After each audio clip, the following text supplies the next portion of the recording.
तो बिहार की राजनीति में बांकीपुर ऐसा सीट संदेश दे गया जिसकी गूंज सिर्फ पटना तक नहीं बल्कि पूरे प्रदेश की राजनीति में सुनाई दे रही। जिस सीट को बीजेपी का अभेद्य किला माना जाता था, वहीं जनता ने इस बार अलग फैसला सुनाया है। एक उपचुनाव के नतीजे ने सत्ता पक्ष की रणनीति, विपक्ष के दांव और 2030 की रणनीतिक तस्वीर पर नई बहस छेड़ दी है। जनसुराज के संस्थापक प्रशांत किशोर ने जीत के बाद इसे सिर्फ चुनावी जीत नहीं बल्कि जनता के भरोसे की जीत बताया। प्रशांत किशोर यही नहीं रुके, उन्होंने कहा कि बीजेपी अति आत्मविश्वास में थी, जनता ने उसी का जवाब दिया। बिहार में अब शिक्षा, रोजगार और विकास की राजनीति करनी होगी, तभी जनता भरोसा करेगी। होती रहती है, आज हम जीते हैं, वो हारे हैं, कल वो जीते थे, हम हारे थे, वो उसका कोई बहुत महत्व नहीं है। महत्व इस बात का है कि जो जनता ने विश्वास जताया है उस पर मिलकर सब काम करेंगे। जिन्होंने वोट दिया उनका धन्यवाद कर रहे हैं, जिन्होंने वोट नहीं दिया उनको भी विश्वास दिला रहे हैं कि आप बिल्कुल चिंता न करें, हमारी जो क्षमता है आपके साथ मिलकर काम करें। हमारे डोर टू डोर जाने से लोगों ने वोट नहीं दिया है, ये 3 साल का जो प्रयास है लोग उसको देख रहे हैं। अगर 3-3.5 साल में जनसुराज की तरफ से या मैं व्यक्तिगत तौर पे जो काम मैंने किया है वो अगर न किया होता तो बांकीपुर की जनता इतने आसानी से आप पर भरोसा नहीं करती। लेकिन जहां तक बात रही कुत्ता बिल्ली का, देखिए ये कोलोकियल बात है, रेफरेंस के हिसाब से आप देखिए, कोई कुत्ता बिल्ली तो चुनाव में खड़ा होगा नहीं। उधर जेडीयू विधायक अनंत सिंह ने हार की सबसे बड़ी वजह मुख्यमंत्री नीतीश कुमार को सत्ता से हटाना बताया। उनका दावा है कि जनता बीजेपी से नहीं बल्कि नीतीश कुमार के हटने से नाराज थी। जनता में चल गया मैसेज, नीतीश जी का मुख्यमंत्री बनाया था जनता। नीतीश जी चेंज जो किए, नीतीश जी अपने चेंज किए, हम लोग जान रहे हैं, लेकिन जनता में कि हटा दिया गया, भाजपा हटा दिया, जनता दुखी है। क्या लगता है कि भाजपा के द्वारा हटाए जाने की वजह से ये हार हुई? हाँ, लेकिन भाजपा हटाया है ना, लेकिन जनता में मैसेज ये है कि नीतीश जी के मंजूरी हटा दिया गया है तो वोट नहीं दिया। जनता मालिक है, कुर्सी वाला कोई मालिक नहीं है, लेकिन बन जाते हैं कि हम ही मालिक हैं, गलती है, मालिक जनता है। अनंत सिंह अपने अंदाज में इस बात को समझा रहे थे, लेकिन यह अनंत सिंह का राजनीतिक दावा है। इस बात की स्वतंत्र पुष्टि चुनावी नतीजों से नहीं होती कि हार का एकमात्र कारण नेतृत्व परिवर्तन था या नीतीश कुमार का चेहरा इस बार नहीं होना। लेकिन इतना जरूर है कि बांकीपुर के नतीजे ने बीजेपी के सामने कई सवाल खड़े कर दिए। अब आपको बीजेपी की हार के बड़े फैक्टर बताते हैं। दरअसल अति आत्मविश्वास के चलते बांकीपुर में बीजेपी की हार हुई है। बीजेपी की अंदरूनी गुटबाजी से उसे चुनाव में नुकसान पहुंचा। बिहार में नीतीश कुमार के सुशासन की छवि को सम्राट चौधरी कायम नहीं रख पाए। अगड़ा बनाम पिछड़ा यानी अगड़ा पिछड़ा के समीकरण में पार्टी उलझकर रह गई। युवाओं की नाराजगी बीजेपी को भारी पड़ गई और इतना ही नहीं, नीतीश को साइडलाइन करना बीजेपी को महंगा पड़ गया। आखिरी वक्त में उन्होंने प्रचार करने के लिए वीडियो संदेश भी जारी किया, लेकिन उनकी बॉडी लैंग्वेज उनके शब्दों से मैच नहीं खा रही थी। और यही कारण है कि विपक्ष ने इस नतीजे को केंद्र और बिहार की सरकार के लिए के खिलाफ जनमत बताया है। प्रियंका गांधी ने जहां एक तरफा कहा कि यानी उनका जो बयान था, उन्होंने कहा कि जनता बीजेपी से ऊब चुकी है, तो दूसरी तरफ अखिलेश यादव ने बीजेपी पर तंज कसा। तेजस्वी ने भी सम्राट चौधरी को पूरी तरीके से फेल मुख्यमंत्री बता डाला है। दिख रहा है ना कि लोग थक चुके हैं, ऊब चुके हैं बीजेपी से, समझ रहे हैं अब कि क्या हो रहा है क्या नहीं हो रहा है देश में। और उसके और ये या मेरे ख्याल से ये शुरुआत है। क्या ये रिफ्लेक्शन है मैम? इसका क्या असर होगा उत्तर प्रदेश में, इसका क्या आगे देखेंगे क्या होगा। बांकीपुर के हार के बाद भारतीय जनता पार्टी के कार्यकर्ताओं पे कुछ बाकी बचा ही नहीं है और 12 साल का ही रिटर्न गिफ्ट मिला है बीजेपी को। बीजेपी अगर कुंदरकी की तरह चुनाव लड़ती या बंगाल की तरह चुनाव लड़ती, बीजेपी फोर्स को लगा देती और जैसे चुनाव लड़ते हैं बीजेपी के लोग, तो बीजेपी की हार नहीं होती। ये आपको हमको समझने की बात है। उन्होंने बिना पुलिस प्रशासन को लगा के, बिना बेईमानी किए, बिना ईवीएम पे कुछ घोटाला किए देखना चाहते थे कि कितनी नाराज़गी है उन्हें। इसलिए धोखे में मत रखो आप भी और ना हम धोखे में हैं। ये हार नहीं है, उन्होंने अपना तय किया है कि बिना बेईमानी के जनता कितना वोट देगी। लगातार बीजेपी सम्राट चौधरी जी को कितना 100 दिन 150 दिन हुआ है, एमएलसी का चुनाव हम लोग जीते और एमएलए का भी वो चुनाव हारी, यानी एमएलसी का भी चुनाव बीजेपी हारी और और एमएलए का भी चुनाव बीजेपी जो हारी है 150 दिन के अंदर। तो ये जो गुस्सा जो है जनता का, ये बीजेपी के नेताओं, उनकी सरकार, और ये पहले बीजेपी के मुख्यमंत्री हैं, और इनके 100 दिन के अंदर, 150 दिन के अंदर भाजपा 2 बड़े चुनाव हारती है। हम आप ही से पूछते हैं कि 150 दिन में सम्राट चौधरी जी का एक काम आप गिना दीजिए, जो एक काम उन्होंने किया हो। तो विपक्षी नेता बीजेपी को घेरने के लिए वाकई में बहुत बड़ा उनको हथियार जैसे मिल गया हो। संसद से लेकर पटना तक कांग्रेस, आरजेडी, समाजवादी पार्टी और दूसरे विपक्षी दलों ने भी इसे बीजेपी के लिए खतरे की घंटी बताया, जबकि बीजेपी नेताओं ने हार को स्थानीय परिस्थितियों का नतीजा बताते हुए बड़े राजनीतिक निष्कर्ष निकालने से इनकार किया है। लेकिन सबसे बड़ा सवाल यह है, क्या बांकीपुर का परिणाम 2030 की राजनीति की दिशा तय करेगा, या ये सिर्फ एक उपचुनाव का संदेश है? हार के बाद बीजेपी नेतृत्व के 3 बड़े संदेश निकलकर सामने आ रहे हैं। अगड़े पिछड़े की पॉलिटिक्स से बीजेपी को बाहर आना होगा, नए पुराने नेताओं का झगड़ा खत्म करके आगे बढ़ना होगा, कोर वोटर कार्यकर्ताओं का ख्याल भी रखना होगा। ये 3 बड़े कारण हैं। बांकीपुर में प्रशांत किशोर की जीत के मायनों पर अगर जोर दिया जाए तो इसे बिहार की सियासत में तीसरी शक्ति के उदय के रूप में देखा जा रहा है। गठबंधन की राजनीति में बदलाव हो सकता है। दोनों प्रमुख गठबंधन को अब अपनी रणनीति बदलनी पड़ सकती है, और इतना ही नहीं, अब बिहार में मुद्दों की राजनीति पर जोर रहेगा। हार से सबक लेना होगा। तो बांकीपुर का नतीजा सिर्फ एक सीट का फैसला नहीं, बल्कि बिहार की बदलती सियासत का संकेत माना जा रहा। प्रशांत किशोर इसे 2030 की भूमिका बता रहे हैं और विपक्ष इसे बीजेपी के खिलाफ जनादेश कह रहा है, जबकि बीजेपी चुनाव की भरपाई और नई रणनीति की तैयारी में जुटी है। अब सबकी नजर इस बात पर होगी कि क्या यह परिणाम आने वाले विधानसभा चुनाव का जो दिशा है वो तय कर रहे हैं या फिर नहीं। तो हमारे साथ मेहमान जुड़ेंगे, उनसे भी हम परिचय करेंगे। लेकिन प्रशांत किशोर के बयानों को आप समझिए, तेजस्वी यादव के बयानों को समझिए, या फिर कांग्रेस से प्रियंका गांधी या आप तेजस्वी यादव को समझिए, तो जाहिर सी बात है कि नेताओं के लिए ये एक बड़ा मौका है बीजेपी पर, क्योंकि सबसे बड़ी सीट के तौर पर समझिए राष्ट्रीय अध्यक्ष की खुद की सीट थी और वो बीजेपी हार गई है।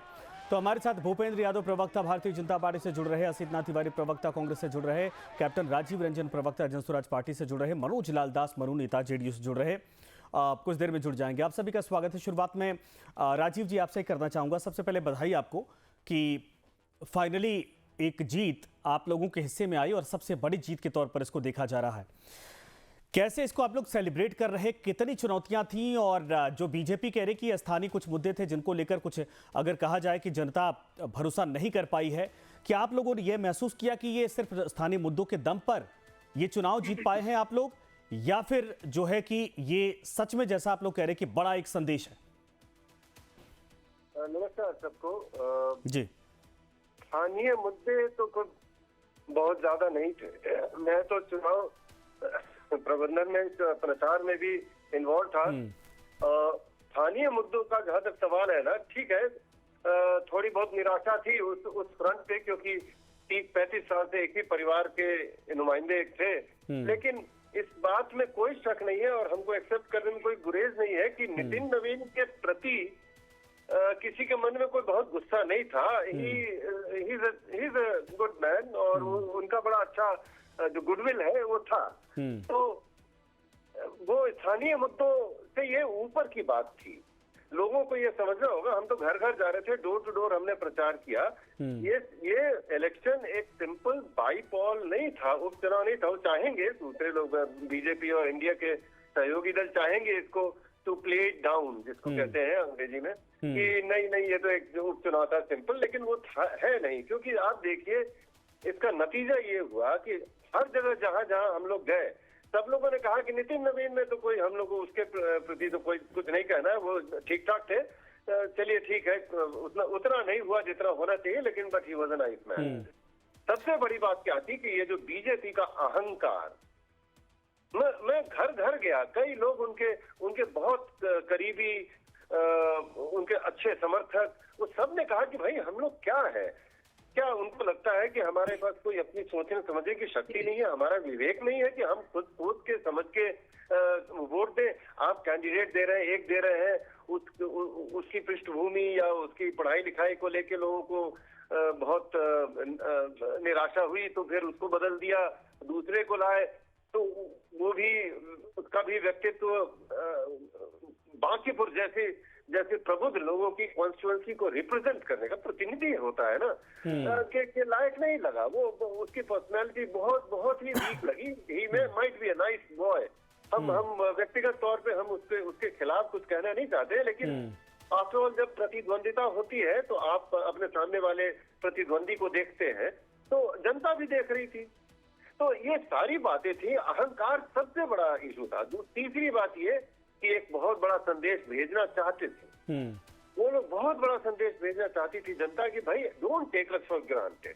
आप चाहेंगे कि जैसे वो जो बात उनके किसी मंत्री ने कह दिया कि हम कुत्ता बिल्ली को भी खड़ा करेंगे तो वो जीत जाएगा, ये गढ़ है, ये किला है, इसका मतलब कि लोगों इलेक्शन की जरूरत ही नहीं है यहाँ तो फिर लोगों, ये सबसे प्रबुद्ध कॉन्स्टिट्यूएंसी है, बिहार की सबसे प्रबुद्ध और सबसे संपन्न लोगों की कॉन्स्टिट्यूएंसी है। बात है। तो यहाँ के लोगों को इस तरह से आप ट्रीट करेंगे, उनको बड़ा अपमानित महसूस कर रहे थे। मैं डोर टू डोर गया और हमारा वार्ड वही था, वार्ड नंबर 23, 22, 23, 24, 21, यही सब तो थे वार्ड जो सबसे प्रबुद्ध और सबसे संपन्न लोग इसमें रहते थे।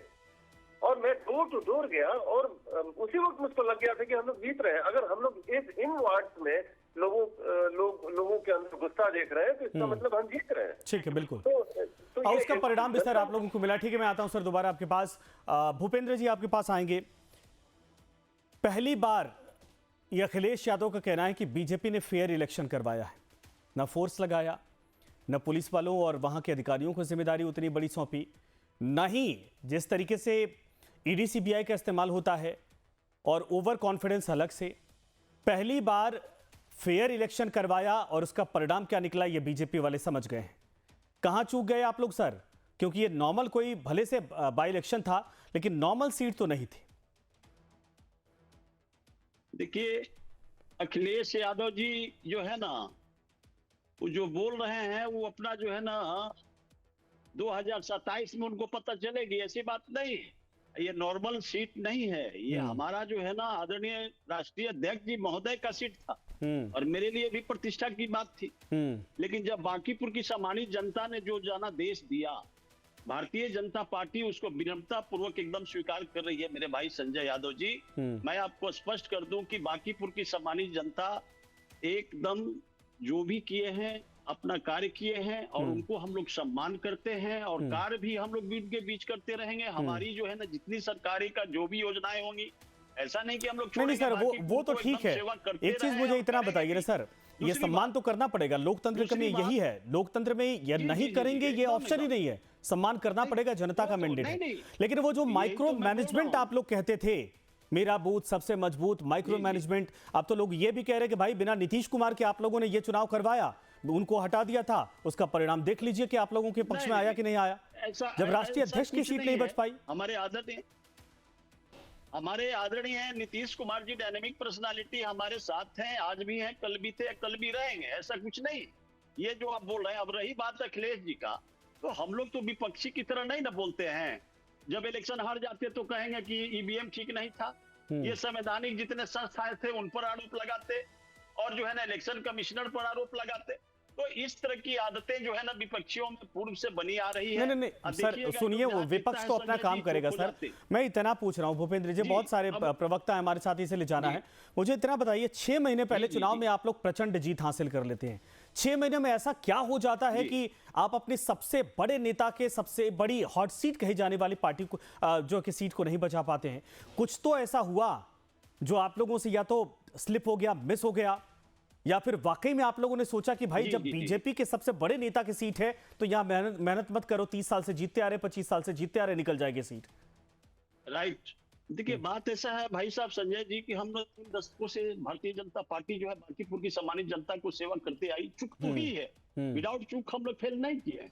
इस बात को स्वीकारने में मुझे कोई गुरेज नहीं है, लेकिन यही चूक को हम लोग जो है ना पूरी हमारे जो है ना जितने जो है माननीय लोग सब बैठ करके जो है ना वो डिसाइड कर रहे हैं कि रे भाई ये चूक कहाँ हुआ। हमने नहीं, चूक तो ये करना पड़ेगा सर, क्योंकि वहां पर हिंदू मुस्लिम अगड़ा पिछड़ा वाली कहानी नहीं, वो प्रबुद्ध लोगों की सीट थी, ये आप जानते हैं। बहुत बौद्धिक लोगों की सीट है और जिन लोगों ने वहां पर मंथन करके बकायदा ये फैसला लिया। ठीक है सर, मैं आता हूं, क्या आता हूं सर, 2 और प्रवक्ता उसके बाद में आता हूं क्योंकि 15 हो गए हैं। आता हूं सर, आता हूं, दोबारा आता हूं। 1 सेकंड तो ले लीजिए। हाँ जल्दी सर, ठीक है मैं आता हूं। असित जी आपके पास आऊंगा सर। आप तो पूर्व पत्रकार भी हैं, आप राजनीतिक तो हो चुके हैं, पार्टी की तरफ से रखेंगे, लेकिन विश्लेषण तो करना वो पत्रकारों के जहन में होता है। अब जरा ये बताइए कि क्या आप लोग देख पा रहे हैं, क्या सत्ता वाकई में जो है कि सत्ता को लेकर कोई संदेश मिलता हुआ दिखाई दे रहा है 2030 तक? आपके भी नेता कह रहे हैं, दूसरे लोग भी कह रहे हैं। नीतीश का अब तक मुख्य कुर्सी से हटना मतलब बने रहना बहुत कुछ था, लेकिन उनके हटने का यह परिणाम है। बीजेपी बाई एन केन प्रकरण बड़ा भाई तो बन गई, लेकिन ये संदेश जो है ये क्या वाकई में हिट कर गया? कुछ और बिहार कहना चाहता है? का मसला नहीं है। अब देखिए, ठीक है, बिहार इनके लिए बहुत इंपॉर्टेंट सीट इसलिए है कि लेकिन मध्य प्रदेश का दतिया वो भी कोई मामूली सीट इनके लिए नहीं है। नरोत्तम मिश्रा अपने बयानों से अक्सर सुर्खियों में रहते हैं, वो सीट उनकी हुआ करती थी नरोत्तम मिश्रा जी की, ये वहां भी आ रहे। इससे ऐसा लग रहा है कि देश कुछ कहना चाह रहा है, ये देश कोई मैसेज बीजेपी को देना चाह रहा है। मैं नहीं कहता कि 2030 में इनका सुपड़ा साफ कर दे या इनको देश, मैं बस ये कह रहा हूं कि एक कि भाई हम देश स्तर पर आपसे नाराज हैं।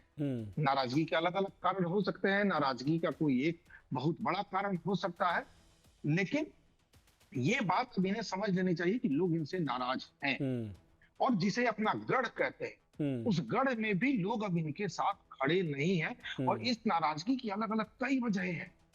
किसी एक वजह पर हम चर्चा करें तो वो बेईमानी होगी, बाकी वजहों से लोग महंगाई से त्रस्त हैं, लोग बेरोजगारी से त्रस्त हैं, लोग इनकी जुमलेबाजी से त्रस्त हैं, बच्चों के साथ छात्रों के साथ जो दुर्व्यवहार हुआ उससे त्रस्त है।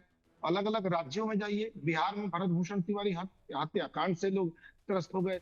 एक फैक्टर जो बीजेपी का पूर्व वोटर है सवर्ण, वो उस समाज में जब आप घूमिएगा तो यूजीसी क्या है, कौन सा भूत है, पूरी तरह से लोग जानते हो न जानते हो, लेकिन लोग नाराज हैं। तो इनका पूर्व वोटर उससे भी नाराज है। एनकाउंटर पॉलिसी, हाफ एनकाउंटर तो फुल एनकाउंटर, इसको पकड़ो उसको मारो उसको ठोको, दूसरा कोई काम हो ही नहीं रहा। तो लोगों को ये लग रहा है कि जो हमारा एक नागरिक अधिकार है, नागरिक अधिकार जिसके बूते हम इस देश में आजादी की पर्व मनाते हैं, गर्व से खुद को आजाद कहते हैं, तो वो उन नागरिक अधिकारों का दमन हो रहा है। ये नागरिक अधिकारों का दमन देश भर में जो दिख रहा है, इससे भी लोगों में नाराजगी है। तो मैं तो ये मानूंगा कि ये मैसेज है और सिर्फ बिहार का मैसेज नहीं है, एमपी का भी मैसेज है। गुजरात के चुनाव में भी मार्जिन कम हुआ है तो वहां से भी मैसेज है। ये देश भर से भाजपा को इनके जो अपने समर्थक हैं, अच्छा राम मंदिर चंदा चोरी से तो इतनी नाराजगी बढ़ी है, उसके बाद इनके नेताओं के अनर्गल बयान, चंदा चोरी पर वो गलतियां नहीं मान रहे, वो लोगों को चैलेंज कर रहे हैं, चंदा दिया है तो रसीद दिखाओ जी। उसी समय जेनजी प्रोटेस्ट भी हो रहा था शिक्षा को लेकर। अच्छा, किसी चीज को ठीक से हैंडल नहीं करना, हर काम में अहंकार इतना। चंदा चोरी के मामले में लोग क्या बयान देते हैं, चंदा दिया है तो रसीद दिखाओ। बिल्कुल सर, एक फैक्टर ये भी था, विपक्षी नेता कह रहे कि अपने अहंकार से आ रहे हैं। सर मैं आता हूं, समय की थोड़ी पाबंदियां सबके पास चलना है। मनोज जी हमारे साथ जुड़ गए। मनोज जी आपका स्वागत है। सर ये बताइए, अब चर्चाएं इस बात को लेकर हैं कि यह हार किसकी है? क्या यह बीजेपी की हार है या नीतीश कुमार की सम्मिलित हार है, एनडीए की हार है, या फिर कैसे? लोग तो कह रहे हैं कि नीतीश को बिहार पसंद करता था, नीतीश कुमार को इन्होंने जबरदस्ती हटा दिया और उसका परिणाम देखिए, बीजेपी की सबसे बड़ी सीट, ये सिर्फ एक चुनाव नहीं था, उपचुनाव, क्योंकि देश के बीजेपी के सबसे बड़े नेता की सीट पर यह उपचुनाव था। यह बिहार नहीं, पूरे देश को मैसेज के तौर पर है। देखिए संजय जी नमस्कार, मैं बहुत ही बेबाकी से अपनी बात को रखूंगा। ये सही है कि ये सीट भाजपा के लिए ही नहीं, भाजपा गठबंधन के तमाम घटक दलों के लिए प्रतिष्ठा का प्रश्न था। इससे कोई व्यक्ति अगर इनकार करता हो तो वो कहीं से भी उचित नहीं। दूसरी बात ये है कि बहुत तरह की बातें आती है जाती है, लोग कोई राम मंदिर तो कोई कुछ बोल रहे हैं। ये सब यहाँ के हार का कोई प्रमुख कारण नहीं है। यहाँ के प्रमुख के हार का कारण एकमात्र मैं समझता हूँ कि यही है, और हमारी पार्टी भी इस पर मंथन कर रही है। एकमात्र कारण यही है कि जो भी प्रत्याशी बनाए, प्रत्याशी हटाएं, फिर नया बनाए, ये सब का भी एक प्रमुख कारण है। दूसरी कारण है कि अगर वो फेक ही वीडियो था माननीय सांसद रविशंकर जी का, कि जिसमें उन्होंने कुत्ते और बिल्ली शब्द का उपयोग हुआ था, तो जिस समय ये वीडियो निकला उस समय कोई इसका विरोध नहीं हुआ, कहीं से ये गलत नहीं हुआ।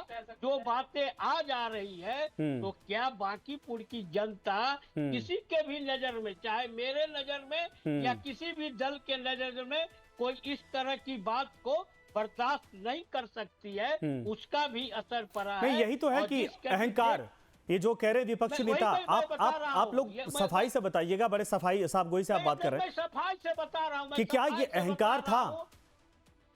पूरी तरह से ये अहंकार था।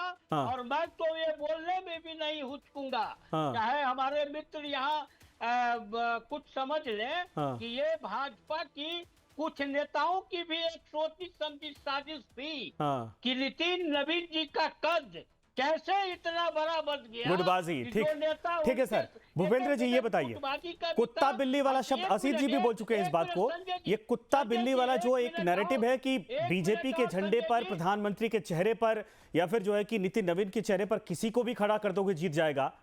आप लोग सही कैंडिडेट सिलेक्शन नहीं कर पाए, और ये कुत्ता बिल्ली शब्द का इस्तेमाल करना अहंकार के तौर पर वहां की जनता ने लिया। देखिए, बात ऐसा है संजय जी की नैरेटिव सेट करना तो विपक्षी का काम है, लेकिन ठीक है, बोले होंगे। अरे आपके सहयोगी हैं सर, ये गलत बात है। मनोज जी आपके सहयोगी हैं। नहीं, जो भी बोले हम स्वीकार रहे हैं, आपकी बात को स्वीकार रहे हैं। जो भी बोले गलत है, लेकिन हमारी भारतीय जनता पार्टी का कोई नेता इस तरह का उक्ति नहीं किया होगा। हमको पूर्ण विश्वास है कि चूंकि भारतीय जनता पार्टी सबका साथ सबका विकास में विश्वास करती है, और मैं ये स्वीकार रहा हूँ कि मेरा कैंडिडेट जो था वो जो है ना प्रशांत किशोर के सामने पुअर था। और दूसरा कारण क्या था, जो हम अपनी समीक्षा कर रहा हूं, हम भी घूमे हैं वहां क्षेत्र में। दूसरा कारण, सबसे बड़ा कारण ये हुआ कि तेजस्वी जी और कांग्रेस जो है, जो अपनी डंका बजाए फिर चल रहे थे, वो प्रशांत किशोर से इंटैक्ट होकर के माल भजा कर। अरे सर, आप लोग तो सब जगह हर जगह जीत हासिल करते, जनता का जो है कि भरोसा होता है। जनता जब साइडलाइन हो जाएगी तो फिर कैसे अब किसी के ऊपर आरोप, ये तो राजनीति हो गई ना सर। जल्दी से असित भाई, असित जी आपसे सर 20 सेकंड सर, मेरे पास 30-40 सेकंड का आपने लिए समय बचा है। असित जी जल्दी से फाइनल कमेंट। वो पूरी तरह से इंटैक्ट होकर के इस तरह का जो है ना, ठीक है असित जी, आता हूं सर। राजीव जी आपके पास भी आऊंगा। हाँ असित जी जल्दी से। आश्चर्यजनक है कि भाजपा ये स्वीकार कर रही है कि वो कांग्रेस और राजद से हारी है। साहब, आप कांग्रेस और राजद से नहीं हारे, आप एक बिल्कुल नई पार्टी से हार गए हैं, जनसुराज से। हमसे तो आप वर्षों हारते रहे हैं, 50-55 साल हारे हैं, फिर अगला 50-55 साल हारेंगे। आपने स्वीकार किया कि हम ही से हारे हैं, चलिए ठीक है, आगे आपको हरा के। राजीव रंजन जी, भाषा ठीक है सर। संजय जी, भाषा बहुत सर, समय की मजबूरी है। राजीव जी फाइनल कमेंट सर, 20 सेकंड मेरे पास है सर। जी, मैं अहंकार शब्द का जब मैंने प्रयोग किया तो अहंकार सिर्फ एक जगह नहीं झलकता है। सबसे बड़ी बात जो थी, जो मैं कह नहीं पाया, वो था कि सम्राट चौधरी जैसे व्यक्ति को बीजेपी ने चीफ मिनिस्टर बनाया। जैसे मैंडेट नीतीश कुमार को मिला, ये बात भी हम जब डोर टू डोर जाते थे, लोगों से कहते थे, तो सब लोग कहते थे कि वो लोग खुश नहीं है इस बात से, वो नाराज है। जब नाराज है तो उनकी नाराजगी का क्या इजहार करने का एक ही तरीका है, वोट। और ये तो अनंत सिंह ने कह दिया। अनंत सिंह की बात से मैं जो उसको सुना तो मुझे भी लगा वो जो कह रहे हैं वो साफ कोई से बोल रहे हैं अपनी, जैसे वो बात करते हैं नीतीश कुमार को चुना था, किसी और को, ठीक है, ये अंदर का मसला आप लोग एनडीए वाले तय करेंगे, लेकिन ये फैक्टर कई नेता बोल चुके हैं। ठीक है सर, आप समय खत्म हो चुका है। आप चारों मेहमानों का जुड़ने के लिए हमारे साथ शुक्रिया, इन बातों को रखने के लिए। लेकिन ये जरूर है कि बांकीपुर की सीट क्या वाकई में बहुत संदेश दे रही? बीजेपी बोलने के लिए आ तो रहे बीजेपी के नेता, लेकिन बहुत सधे और सहज तरीके से इस पूरे मामले पर सफाई नहीं दे पा रहे, क्योंकि शायद बीजेपी को अनुमान नहीं था कि ऐसा परिणाम भी आ सकता है, वो भी 19,000 से ज्यादा वोटों से ये परिवर्तन हो जाएगा, जो बीजेपी के सबसे बड़े गढ़ के तौर पर, और जहां सबसे ज्यादा फॉरवर्ड वोटर माने जाते हैं, जो बीजेपी का कोर वोटर होता है, वहां पर उसको हार झेलनी पड़ जाएगी। धन्यवाद आप सभी का।